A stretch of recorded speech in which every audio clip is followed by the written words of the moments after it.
Boa noite a todos. Tudo bem?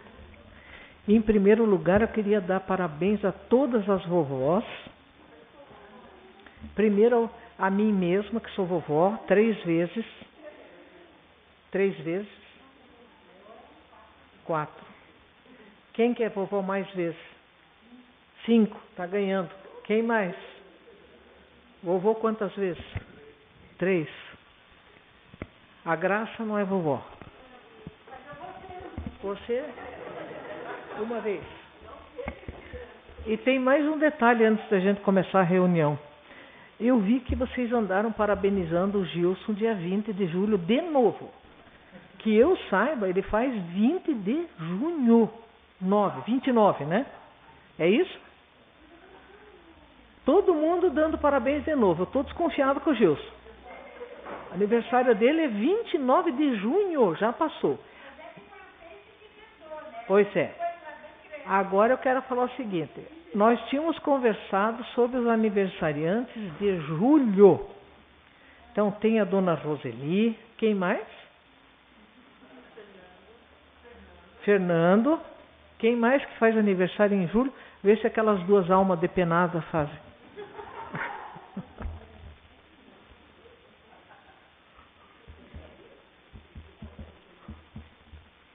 Bom, quem faz aniversário em julho, eu não quero nem saber. Ela, como é na semana que vem, a Helena já passou, mas ela não estava. Nós vamos ficar combinados para a próxima quinta-feira, né? Que cai na semana do aniversário que termina julho, aniversário da Roseli, para ver o que vocês vão fazer, que nós queremos uma boquinha de alguma coisa no final da reunião. Não precisa ser muita coisa, que é pouca gente. Mas agora é assim, terminou o mês, os aniversariantes do mês trazem alguma coisa para a gente. Nem, água fluidificada não pode. Tá tudo certo? Então não esqueça, na semana que vem nós vamos terminar 5 minutos antes e vamos passar para... muito obrigada. Se eu tomar tudo essa água hoje aqui... Obrigada. Bom, então as turmas estão todas aqui, né? E essa lição vai ajudar muito a gente em pequenos detalhes, e eu espero que vocês me ajudem. Vamos primeiro pedir a Jesus, o nosso mestre amado e amigo, que ele esteja no meio de nós, a equipe espiritual, coordenada por Eurípides Barçanufo, e muitos espíritos que estão aqui nos auxiliando, e que são uma equipe aqui comigo de 6, conforme o dia, a 8, que estão comigo, e cada um de vocês tem 2 explicadores. Então nós temos toda a oportunidade, a facilidade de entendermos o que aqui vamos ouvir. Que Jesus esteja conosco quando agradecemos profundamente por tudo isso que recebemos quando aqui chegamos. Obrigada, Jesus, que assim seja. Eu fiz um pequeno resumo dos amigos, né? Dos 5 amigos. E veja que hoje eu fui perguntada pelo Fernando. Ele passou uma mensagem para mim e me disse qual era o assunto que eu ia tratar hoje na reunião. Olha, eu fiquei de queixo caído. Aí eu disse, eu vou falar de quando as pessoas são pessoas boas. Pessoas boas não significa pessoas sem defeito. Não tem ninguém sem defeito aqui, senão já não estaria aqui. Mas pessoas boas, que têm boas intenções, conseguem, né, uma ajuda para na hora em que o corpo morre, eles sejam, como nós vamos ver aqui na lição, carregados até a espiritualidade. E além disso, eles fazem, e com pessoas, conforme o problema, conforme a situação da pessoa, às vezes ela faz muitas dessas excursões, às vezes não é só uma, nem 2. Depende de cada caso, né? Então, tem detalhes do Dimas, inclusive foi escolhido, tem um pequeno É um pequeno vídeo em que eles mostram o desencarne, a desencarnação de Dimas, que na semana que vem nós vamos ligar aqui e mostrar para vocês, né? Porque isso tudo, estando bem firme na nossa cabeça, vai nos ajudar no nosso momento e vai fazer com que nós ajudemos as outras pessoas no momento delas. E isso é muito importante. Quem não gostaria de ter, na hora que precisasse, realmente na hora definitiva, amigos que dissessem: estou aqui, eu vou te ajudar, eu vou te acompanhar. Então isso é muito importante. Tem os detalhes do Dimas, do Fábio, da Albina, do Cavalcante e da Adelaide. E nós encontramos algumas facilidades, né? Por exemplo, o Fábio é da turma verde. E o que nós encontramos nele? Ele tem um bom senso. Ele aprendeu na universidade da vida e sabe a doutrina, sabe como é do lado de lá, e entendeu a doutrina com sua própria dificuldade. Hoje em dia nós temos momento espírita, vídeos de tudo quanto é jeito, palestras em tudo quanto é lugar. Podemos aprender assim a hora que quiser, está tudo aí. Livros, bibliotecas para emprestar livros gratuitos, tudo isso. Antigamente não tinha nada disso. Tinha um periódico da Federação Espírita Brasileira e poucos livros. Então ele deve ter se esforçado bastante, mas ele conseguiu. E a outra que está com muita tranquilidade é a Adelaide, né? Que eles conquistaram. Os outros 3 apresentam algumas características negativas. E essas características negativas é que eles vão saber, dentro de muito em breve, né, que o apego às pessoas daqui, de lá, o medo significa uma desconfiança. Eu tenho medo quando eu acho que eu não vou dar conta daquela situação. Quando eu tenho certeza que eu vou dar conta da situação, eu não fico com medo. Todos nós temos medo. Cada um enfrenta o medo de forma diferente. Mas o importante é que se enfrente o medo. Porque se eu não enfrentar o medo corrói a minha alma. Eu paro. Por exemplo, uma pessoa que ela é tomada de uma síndrome do pânico, que é uma coisa terrível, ela tem a sensação de quase morte, e aquilo é físico e mental. E ela fica paralisada. Então é uma coisa muito difícil. No caso do problema, né, da doença, que é um distúrbio, ele tem que ser tratado de forma medicamentosa. Não adianta querer eu vou só tomar pasta, não adianta. Tem que também tomar remédio, porque ele desequilibrou o quimismo cerebral da pessoa. Quando eles vão fazer essa excursão de adestramento, que é o nosso assunto de hoje, a casa transitória de Fabiano tinha como ponto de referência o lar coletivo de Adelaide. E vejam que interessante. Vocês ali do cantinho ali são as pessoas da Adelaide, né? Uma das coisas que eu achei mais importante, vocês vão me dizer o que vocês acharam de mais importante, foi que naquele lar não havia criaturas perversas da esfera invisível. O que é raro, não no Rio de Janeiro, não no Brasil, na Terra. 7 bilhões de pessoas. Naquele lar era um lar raro. Por isso aquele lar se transformou assim, como se fosse uma sucursal da casa transitória de Fabiano. No Rio de Janeiro nós temos uma casa, que é a Casa Espírita Fabiano de Cristo. É claro que Fabiano deve auxiliar aquela casa. Não confundam aquela casa que está aqui na Terra com a casa espiritual. Vocês acharam mais alguma coisa na casa da Adelaide? Mais do que isso, acho que não tem, né?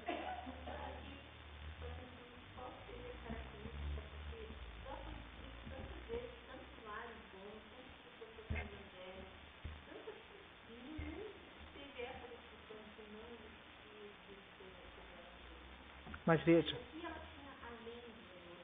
as características dela são bem importantes. Ela foi abandonada por toda a família. Provavelmente pelo instinto de caridade que ela tinha. Ela acolhia as crianças. Eles simplesmente viraram as costas, a família detesta ter um parente muito caridoso. Isso significa que daí na hora que morrer não fica muita coisa para ele, né? Porque não é possível. Deveria gostar, deveria ajudar, mas é assim. Primeira coisa, ela tinha atingido provavelmente de diversas vidas que ela já passou adensando aquela bondade nela. Ela fazia tanto bem para aquelas crianças com tão pouco na casa dela, sozinha, que quem tinha naquela casa ali eram duas meninas, né? Duas mocinhas que eram carinhosas com ela, e nada mais, nada menos, quem vinha para atender é Bezerra. Então vocês vejam, isso aí não é para dizer assim, ah não, quem sou eu? Na casa espírita é proibido falar, ai, quem sou eu? Porque isso aí é o último traço do orgulho e da vaidade. Vem aqui fazer uma prece. Ai, quem sou eu? Para dizer que é muito humilde. Não é, é orgulhoso. Finge que sabe falar, chega aqui, não fala nada, daí todo mundo vai saber que você não sabe falar. Com Deus todo mundo deve saber falar.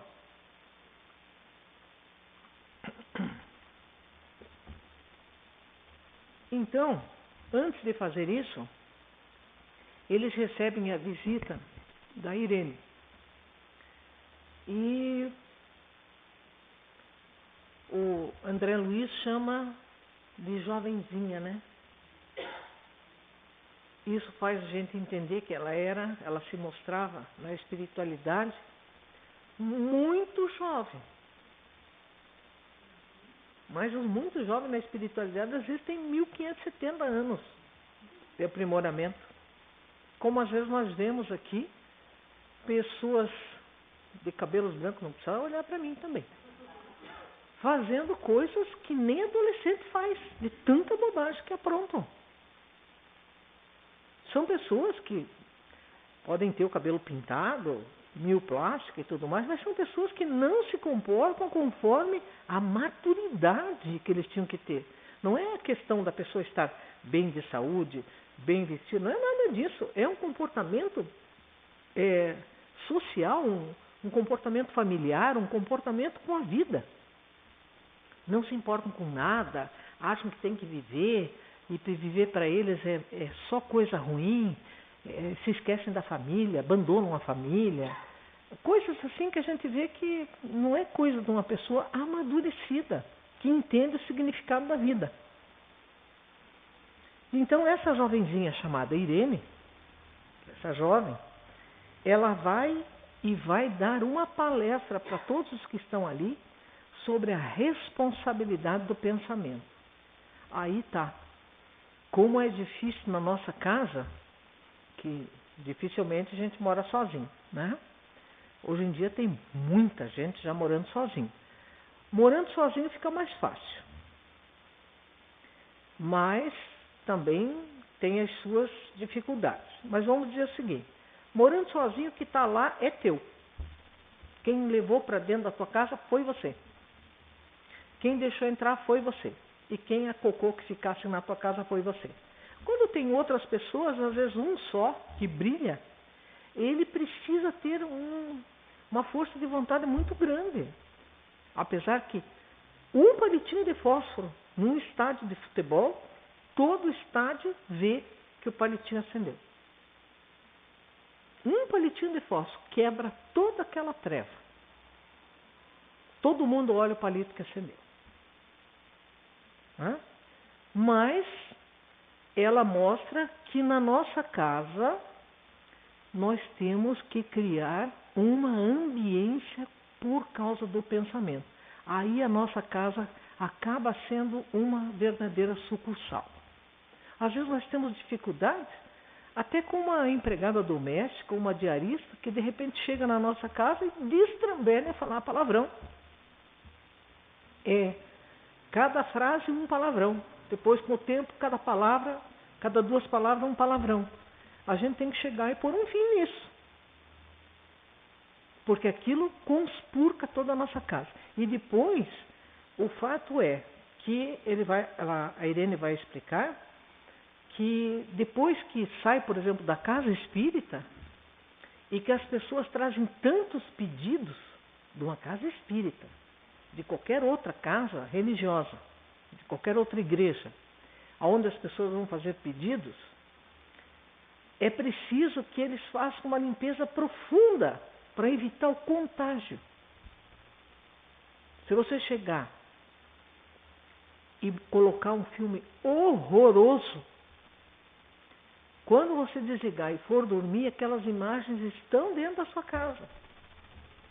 Por isso que às vezes a gente diz, não é uma coisa assim, eu não posso fazer do jeito que eu gosto. Não é isso. De preferência não ter televisão no quarto. Porque a gente se acomoda, tem coisa melhor do que se cobrir até a orelha e ficar assistindo. Assista na sala.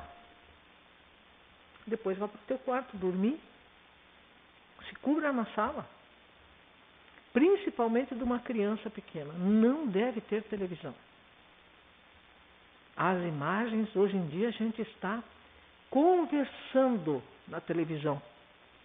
Quando eles aproximam a tela, você tem certeza que um repórter está falando com a outra repórter no mesmo ambiente. Eles estão em outro país, do outro lado da Terra.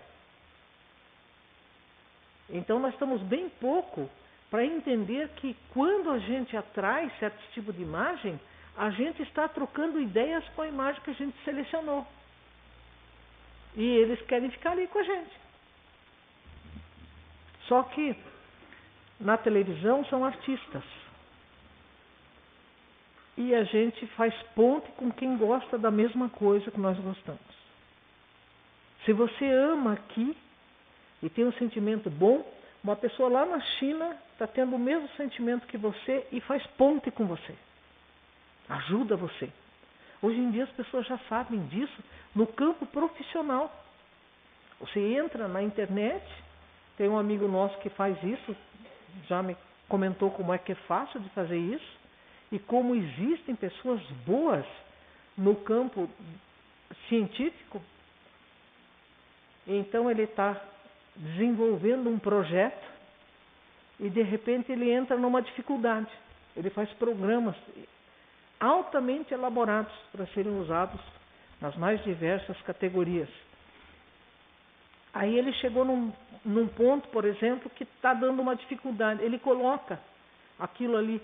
Tem uma pessoa da Finlândia que responde para ele, tem uma pessoa da Suécia que responde, tem uma pessoa lá não sei aonde que responde. Eles conversam e chegam a uma solução para ajudar o outro. Vocês vejam, se a ciência está chegando nisso, vocês imaginam que a caridade está muito atrás? Não está. Pega fogo lá na Grécia, a gente sente o calor aqui. E inunda ali, faz muito calor, mata japonês lá. A gente pensa, meu Deus, como é que vai ser o nosso verão aqui? Está faltando água para algumas pessoas, a gente pensa, meu Deus, eu tenho que economizar. Que de repente é o nosso mundo. Nós não estamos separados assim, não. Nós estamos juntos. Então, isso que ela vai falar. Quando você admite que as pessoas levem conversas de baixo calão, ou conversas extremamente más, construções de...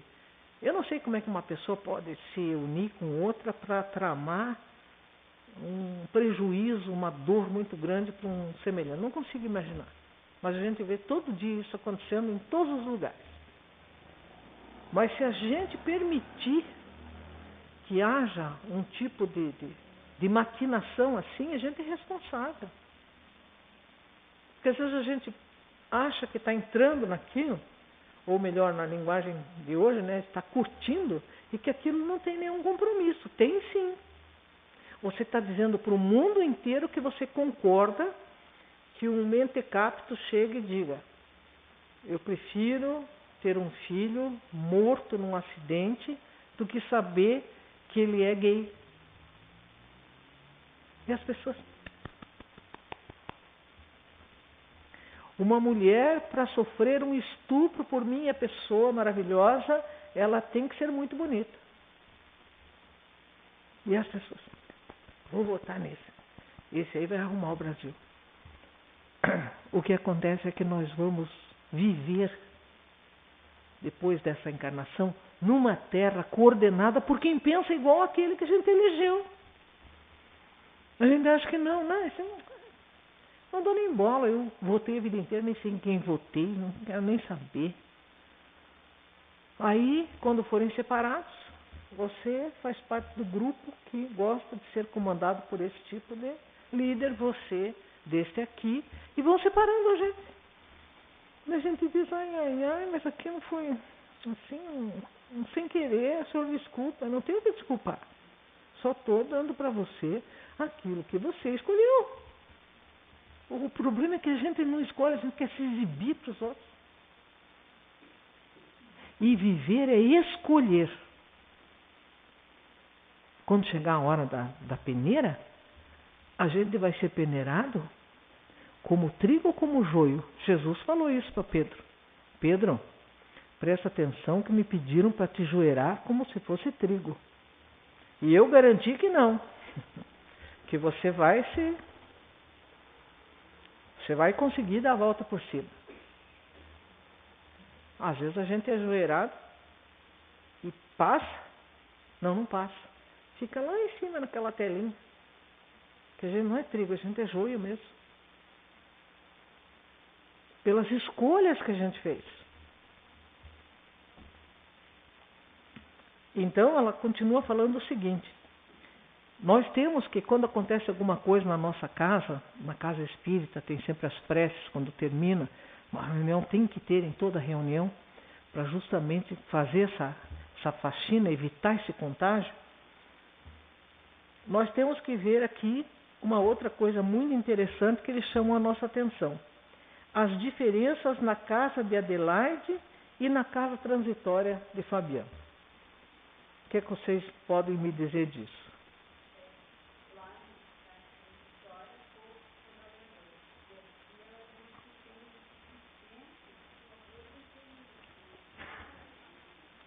Deixa eu primeiro perguntar para as meninas que são donas da Adelaide.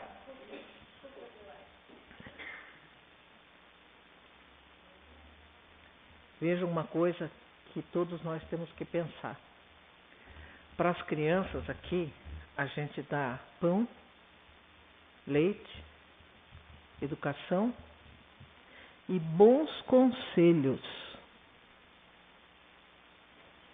Não adiantaria nada a nossa casa, que é não um desejo meu, mas é um desejo nosso, que todas as crianças pudessem vir todos os dias, pelo menos para tomar um café com leite, comer alguma coisa aí, para ter uma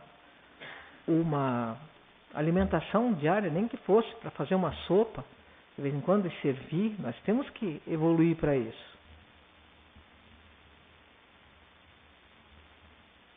Mas isso, se não tiver o ensinamento do porquê da dificuldade de hoje, não adianta nada. Não adianta nada. Porque ele vai descrever aqui, ela vai descrever, que a Igreja Católica faz a mesma coisa, talvez dê até mais que a gente, mas não faz o essencial. E a Igreja Evangélica também. Evangélica não, vamos dizer igreja protestante, porque a evangélica se abriu em milhares de pessoas que não condiz com o que é o protesto dos protestantes, que é legítimo. Vamos ver o que ela vai dizer aqui, a Irene. Qual o problema das escolas católicas? As concepções, então fala de todas as coisas boas aqui no texto, de tantas escolas que abriram e tudo mais, mas vai falar o seguinte: isso tudo é material, gente.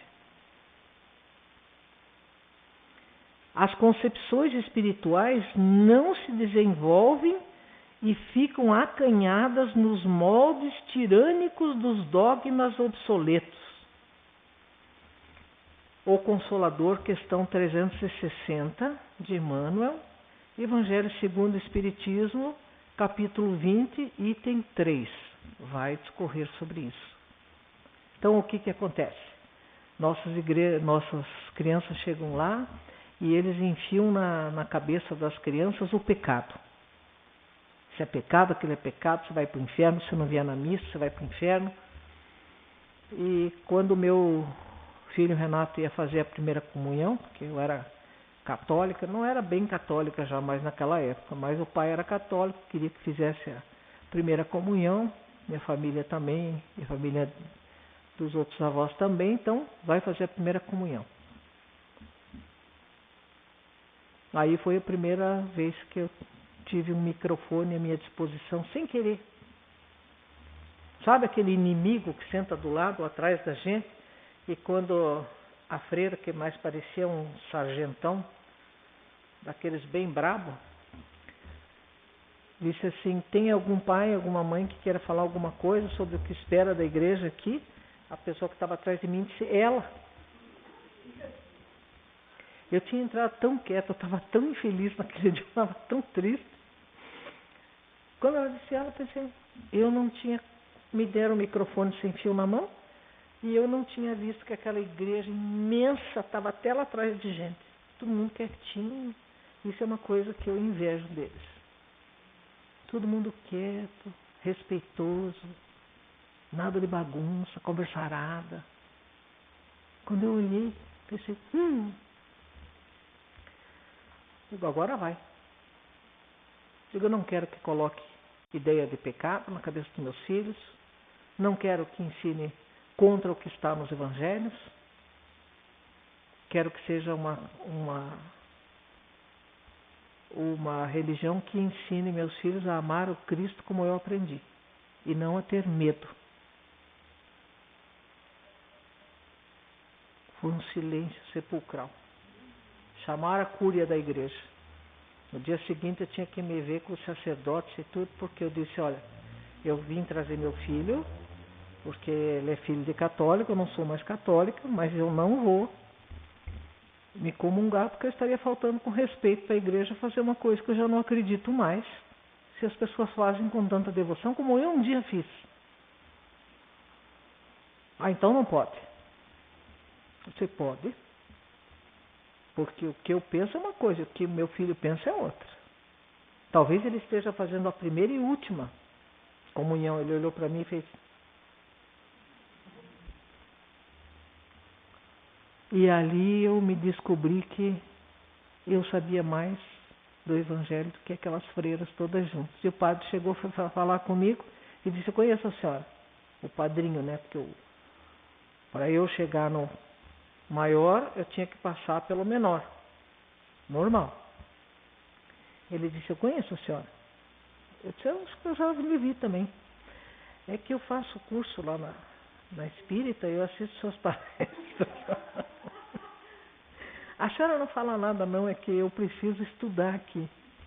E aqui eu saio com curso superior daqui. Eu digo, mas eu não vou falar nada. Mas olha, gostei do que a senhora falou, viu? É isso mesmo. Eu digo, pois eu esperava que alguém pegasse a Bíblia e me dissesse, olha aqui, ó, aqui está escrito, aqui a senhora está errada. Mas em vez disso, ficaram marcando mais reunião comigo.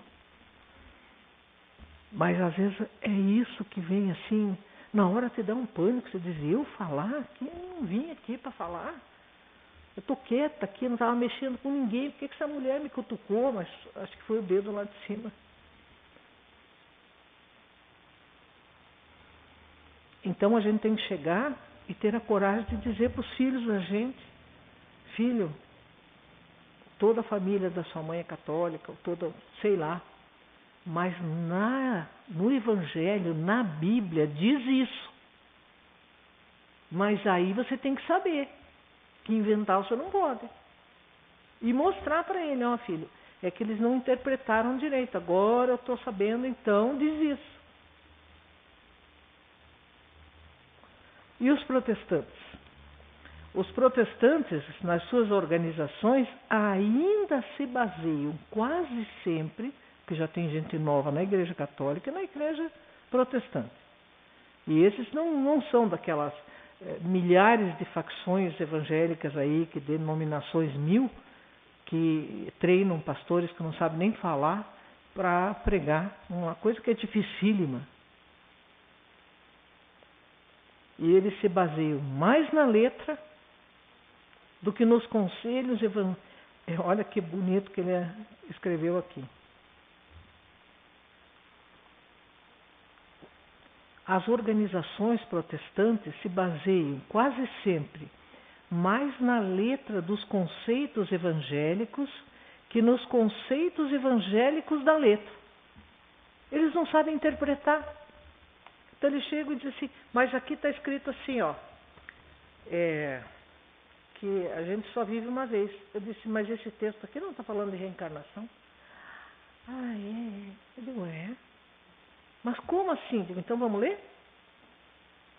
Não está falando de reencarnação. Então, você vê assim que eles não comparam. Eles se pegam numa linha e ali eles querem defender. Aqui diz assim, que quem... Não adianta fazer obra, que se você acreditar, você já está salvo. Mas não é isso. Na carta de Tiago diz exatamente o contrário. Diz, a fé sem obras é morta. Mas a obra sem fé também é morta. Então não adianta dizer eu acredito. Eu tenho que fazer e tenho que fazer. Aqui não é a fé de eu acredito em Papai Noel, cegonha e coelhinho da Páscoa. Aqui é dizer, eu confio em Deus soberano, Pai de todos nós, que não criou separativismo de religião. Aquele que tenta separar é o que está errado. Aquele que condena o outro é o que está errado. Porque se nós somos uma família de 15 filhos, cada um tem um gesto, um jeito de falar com seu pai. Todos não falam do mesmo jeito. Mas nós aqui, só aqui na Terra, só 22 bilhões estamos evoluindo aqui na Terra. Cada um pensa de um jeito. Mas o bem é o que liga a Deus, não é a forma do Deus, a roupa. Ah, mas eu não fui hoje na missa de terno e gravata. Ah, eu não fui com véu escondendo o rosto. Não tem nada a ver. Tem a ver o que está aqui. Isso tem a ver. E se ele está aqui, eu não posso fazer safadeza. Porque essa fé aqui significa ser fiel a Deus. E não ao que os homens resolveram falar, que ele disse que ele não disse coisa nenhuma.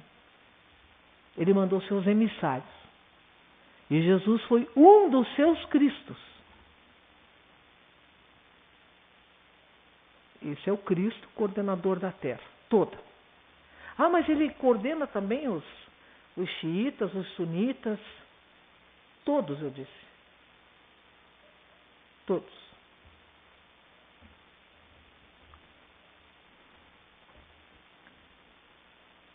Aí vamos ver o seguinte. A Irene vai desenvolver ainda, dizendo assim, no tempo de Jesus, os romanos tratavam do problema de nutrição, habitação, etc. Aliás, os romanos que criaram a lei que até hoje está imperando, criaram as leis, eles tratavam extremamente bem os escravos, porque eles sabiam que um escravo fraco, doente, não podia servir o Senhor. Então eles eram muito bem alimentados, dormiam o tempo que tinha, só que tinha um detalhe. Uma coisa é o que ia para o povo. O povo tinha pão e circo. Pão e circo. Agora, aqueles que eram de uma outra hierarquia, eles chamavam os melhores preceptores da Grécia e do Egito, que naquela época eram os dois polos da maior cultura do mundo. Não vão confundir o Egito que eu estou falando com o Egito de hoje. Nem a Grécia que eu estou falando com a Grécia de hoje, nem a Roma que eu estou falando com a Roma de hoje. Isso aqui eu estou falando do tempo de Jesus. Então aqueles filhos os aristocratas e tudo mais, tinham um preceptor que ensinava, eles eram cultos. E a eles era passado uma ciência, como os egípcios passavam, uma ciência dos espíritos. Os gregos não, eram totalmente materialistas. E os egípcios já eram voltados à espiritualidade e deixaram, né, muita coisa aqui para a gente ver como eles já eram adiantados. E aí ela esclarece mais um detalhe que eu achei importantíssimo. Simão Pedro e os apóstolos, eles tiveram um longo programa de socorro aos infortunados para elevar o padrão vibratório. Eles não tinham conhecimento, eram homens simples. Eles sabiam fazer a caridade mais rústica, mas nem entendiam direito ainda aquilo que Jesus pregava para eles. Eles confiavam, eles eram fiéis, mas não entendiam, mas foram fiéis depois que ele morreu.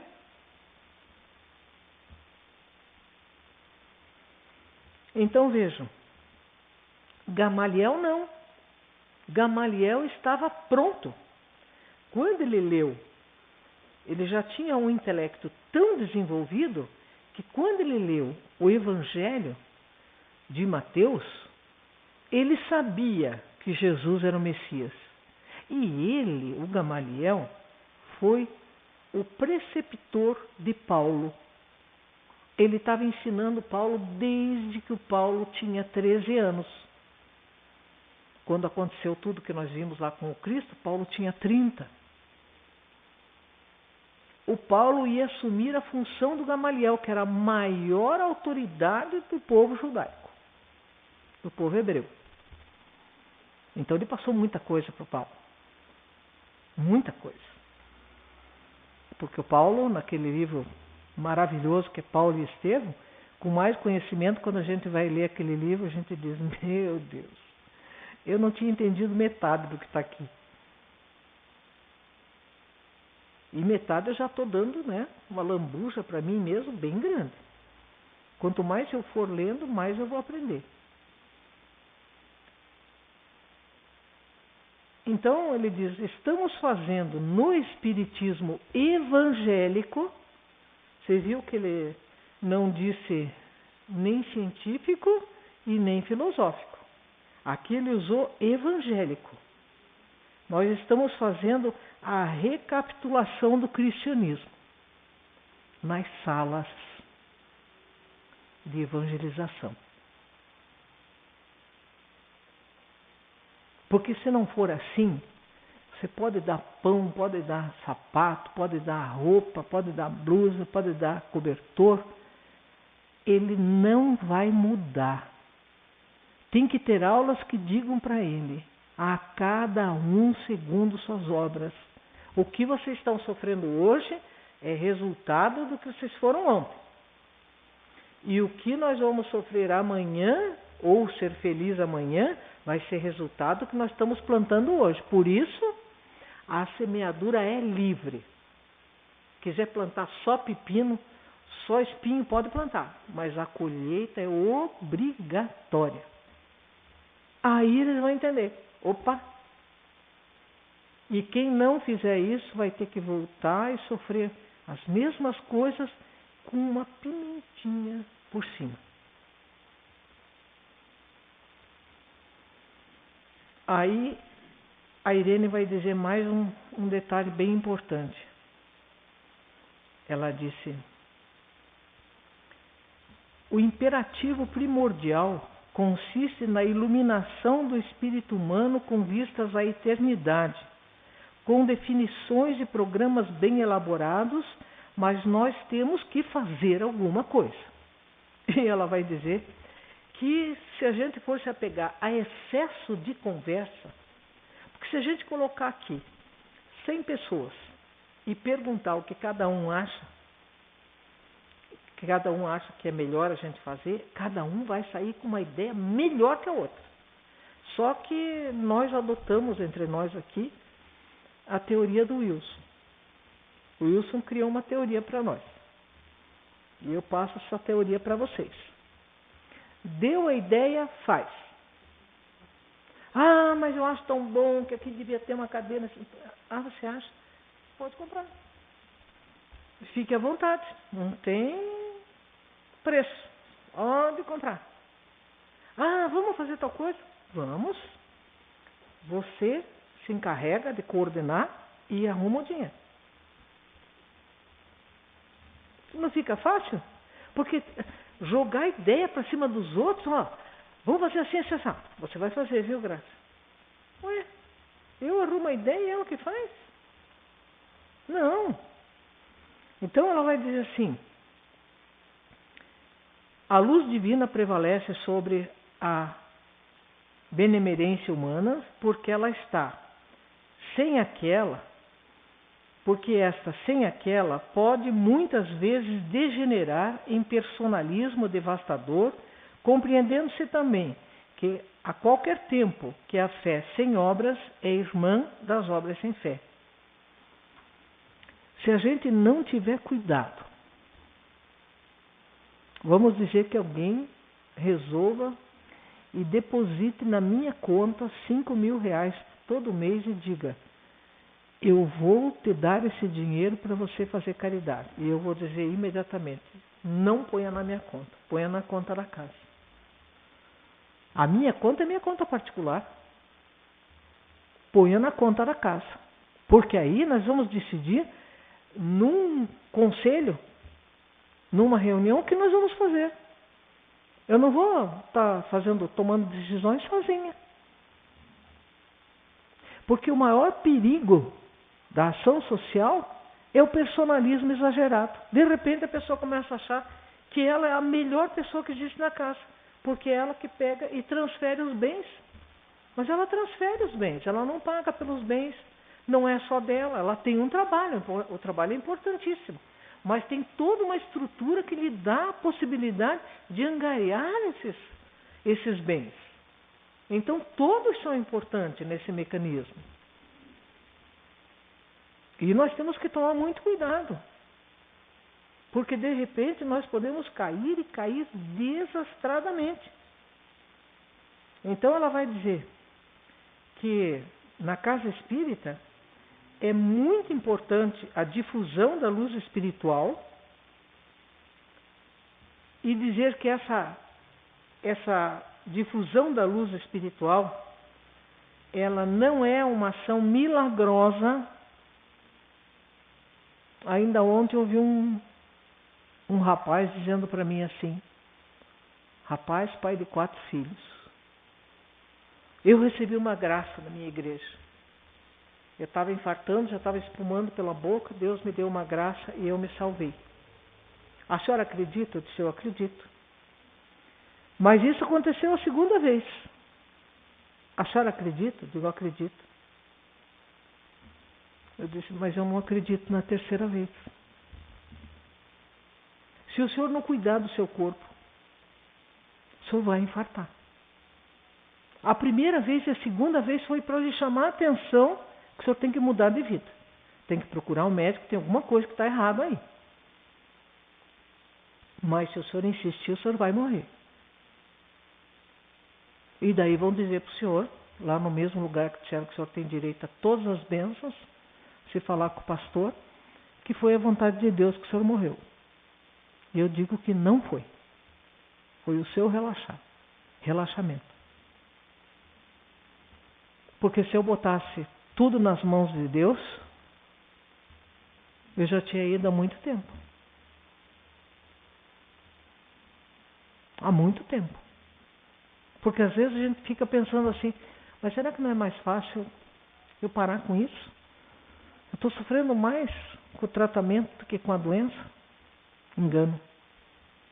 Deixa a doença tomar conta para você ver o que vai acontecer com você. Você não suportará a dor superlativa. O mal tem que ser combatido diariamente. E se entregar é covardia. E se eu me entregar conscientemente, eu sou suicida. E aí, vou ter que voltar do mesmo ponto onde eu parei e recomeçar tudo de novo. Não. Não é melhor levar até o final e virar a página? Cada um de nós deve pensar. Se tiver mais um dia para viver, lute para viver até aquele dia. Porque naquele último dia, às vezes, é que a equipe espiritual consegue fazer o acerto com a família para resolver problemas pendentes. Enquanto o moribundo está ali, a equipe espiritual está trabalhando. Agora ela vai falar de vocês, né? Dos nossos. Eu quero saber, vamos ver se eles começam pelo Fábio. Eles vão fazer a viagem, a excursão. Quem que é da turma do Fábio?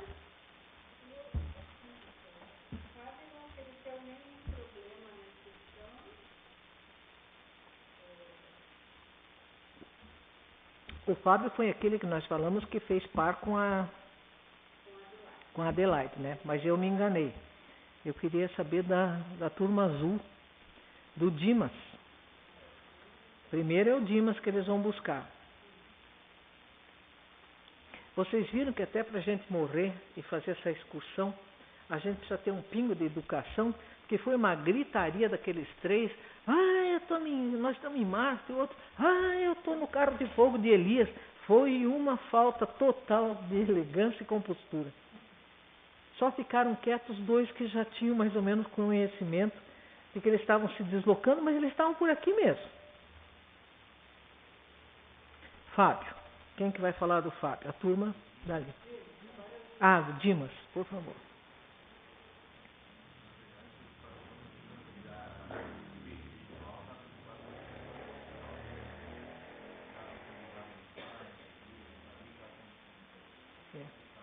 Estava com medo. Nessa hora aí, toda a força que ele via crendice começou a pedir, mas não tem uma marmelada aí? Se não tiver queijo para dar junto, não precisa. Dá um pedacinho de bolachinha, um pãozinho, mas não tem. E o Gilson lá responde, não, hoje só tem goiabada. Daí nós já vimos o Fábio, né? Eu quero saber de quem viu o Cavalcante. Cavalcante é o católico romano, né? Cavalcante vai aprontar nessa viagem, nessa excursão. Eu achei tanta graça quando eles falam que precisou, já que a força que eles vão de mãos dadas. É como se fosse uma transmissão, quando a gente faz, às vezes, transfusão de sangue, direto de um paciente para o outro. A mão dada na espiritualidade significa a transfusão energética. Veja que quando a gente cumprimenta uma pessoa, a gente aperta as mãos dela. Quando a gente gosta bastante da pessoa, a gente não aperta a sua mão, a gente abraça a pessoa, porque daí são duas mãos que a gente usa.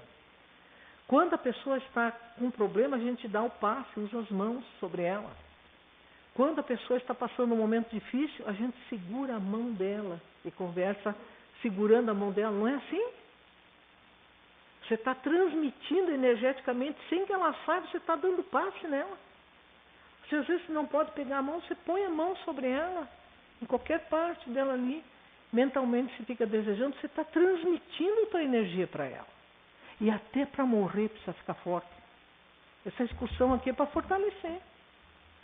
Eles levam a gente para a praia, quando você acabou de desencarnar, para o Parque Barigui, onde tem bastante árvore, tem bastante água. Você precisa de energia, senão você não vai. Fica difícil. Teve um ali que foi com 2, mas teve gente aqui que foi com 3, né? Teve que ter 3 segurando. E deram um impulso que eu imagino que deixa para lá, né? A gente tem que ser caridoso, mas eu imagino que ele levou um trompaço, mais ou menos, porque ele começou a querer pisar no freio, né? Quem que foi esse?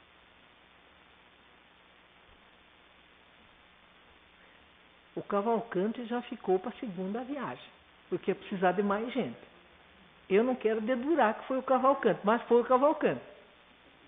Porque ele estava morto de medo. Os de lá diziam, vem, vem. E os daqui diziam, não vai, não vai. E ele ficou assim, não vou e não vai, não sei o que eu faço. Aí já viu. essa pessoa sofre muito. Falta confissão. O que ele vai confessar? Numa hora dessa, você só pode dizer, meu Deus, se o senhor achar que já chega esse sofrimento, ou o senhor me deixa partir. Porque naquela altura que você vem com uma doença ali, você já pagou os pecados, como diz a sabedoria popular, né? Então, a Adelaide e a Albina já estão, haviam trazido a Albina, né? Daí, vamos mais para frente. Uma coisa que eu queria falar com vocês, nós voltaremos, se não houver tempo para isso, nós voltaremos, que é importante, esse final aqui é muito importante. Vejam que 2 espíritos para carregar uma pessoa. E eles têm a capacidade da volitação. Então eles seguram um numa mão e outro na outra, e eles vão para onde eles têm que ir, se deslocando rapidamente enquanto a pessoa está adormecida aqui. Quando ele vai lá e recebe toda aquela ajuda, o que acontece? Quando ele retorna para o corpo físico, ele piora. Por quê? Porque ele tem que se preparar para partir. E como ele já recebeu uma energia que ele nem lembrava mais que existia. Se sentiu distanciado da dor. Quando ele volta para o corpo físico, ele volta com tudo, sentindo aquela dor, aquela dificuldade, ele queria ficar lá. E a gente fica, não vá, e a pessoa entra em sofrimento. Também não precisa chegar e dizer, vai de uma vez, né? Porque não é assim também, né? A gente tem que ter tudo, né? A devida fisicamente. Quanto mais o espírito está lúcido, mais o corpo está fraco. Então ele vai começando a ver, por exemplo, pessoas que já foram, e a gente já viu isso contado em todo quanto é família. Eu cheguei lá um dia para ver minha mãe no hospital, e ela disse assim, e eu estava para levá-la para casa. Ela estava praticamente alta. E ela disse, você não acredita? A minha mãe chegou e estava nova, como era quando eu era mais pequena. Quando eu era pequena.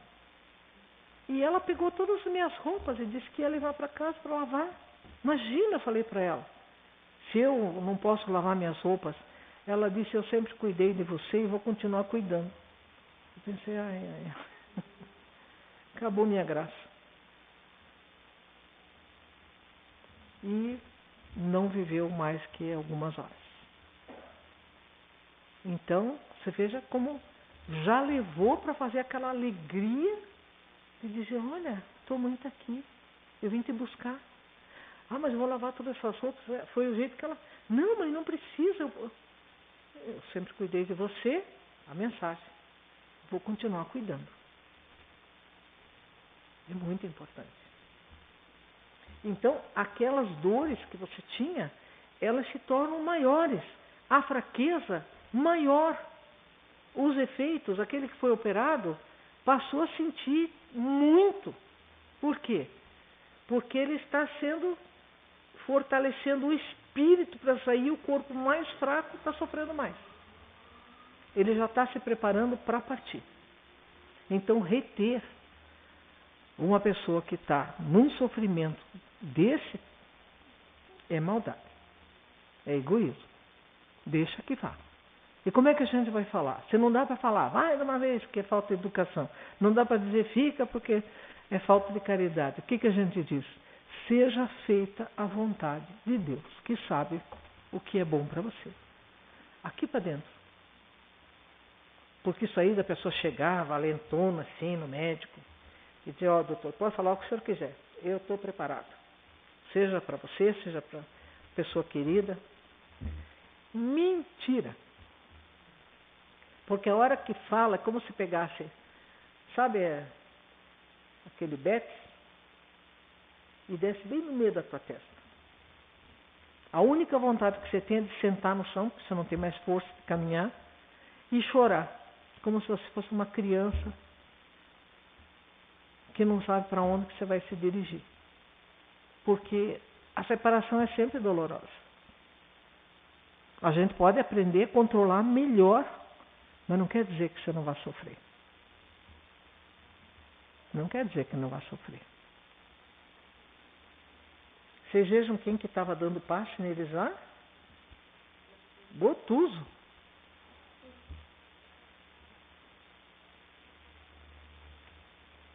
Bom, nós temos pouca coisa aqui para terminar esse capítulo.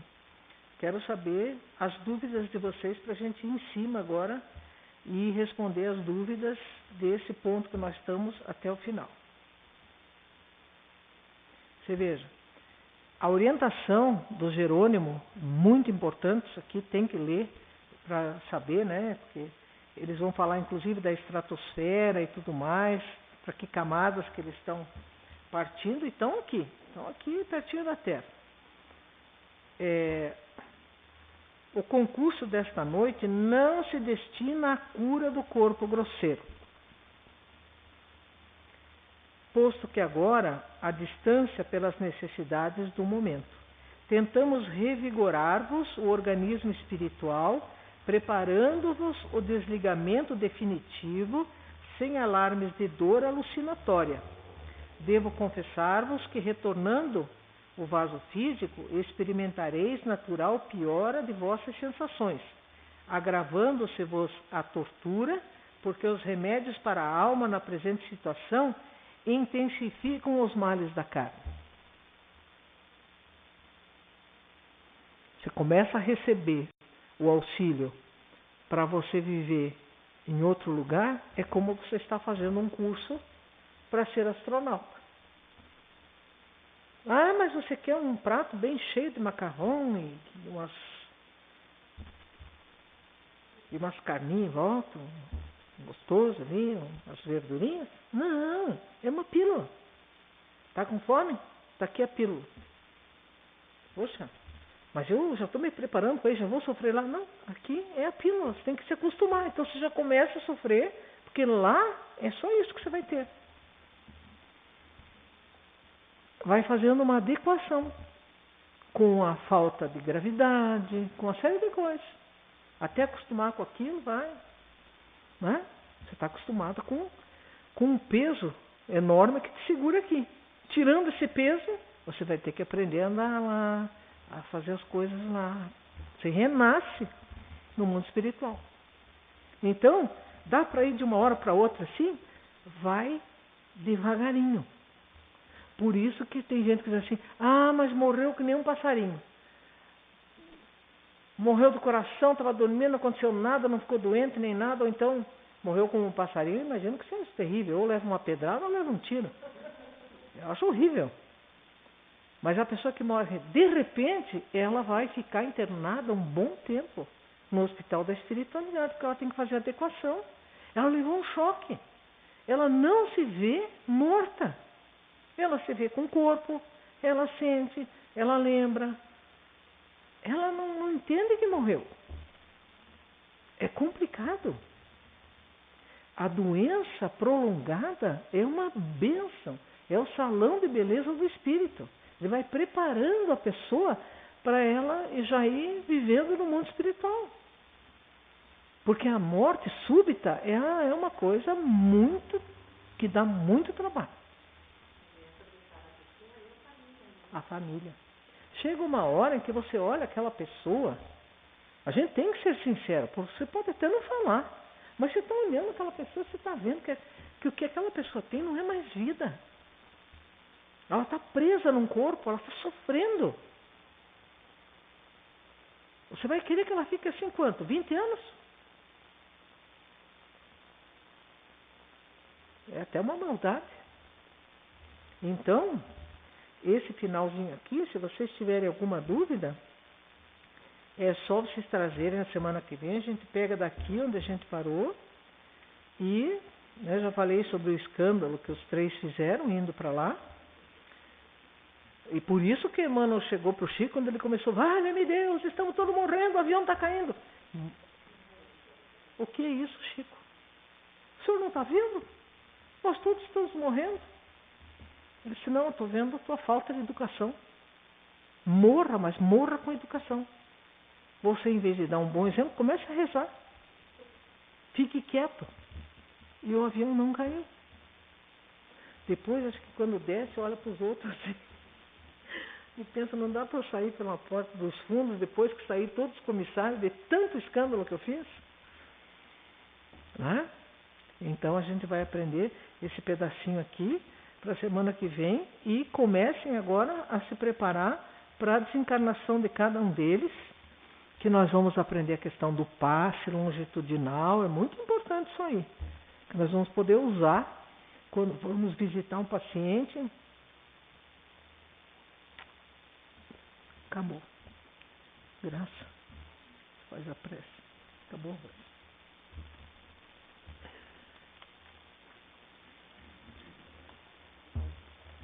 Assim, sem aviso. Vem aqui.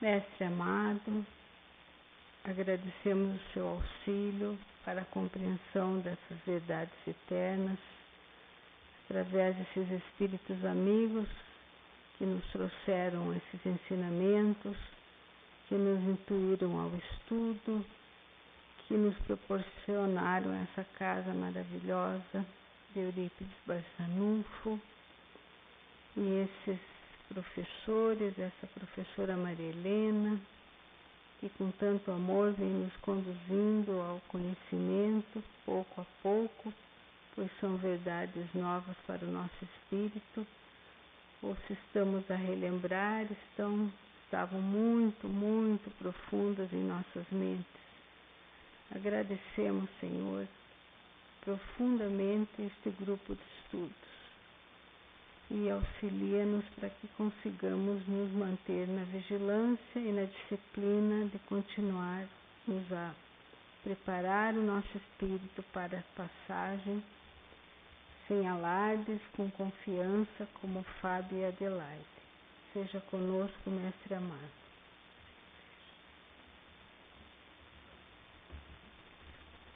Eu quero ver se sobrou um tiquinho de voz para eu dar só um recadinho para vocês.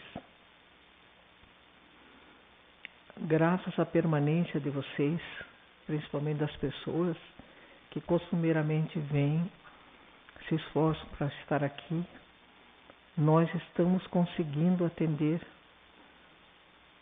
pessoas em profunda dificuldade. Porque vocês estão formando uma equipe. E essa equipe, ela tem que ser coesa. E ela não pode ser assim. 2 dias não, um dia sim, 3 dias não. Não pode. Ela tem que estar presente. Mas aqueles que estão presentes estão sendo uma ajuda maravilhosa para o que está acontecendo, dos trabalhos que estamos conseguindo fazer com pessoas nossas mesmo. Então, vamos continuar,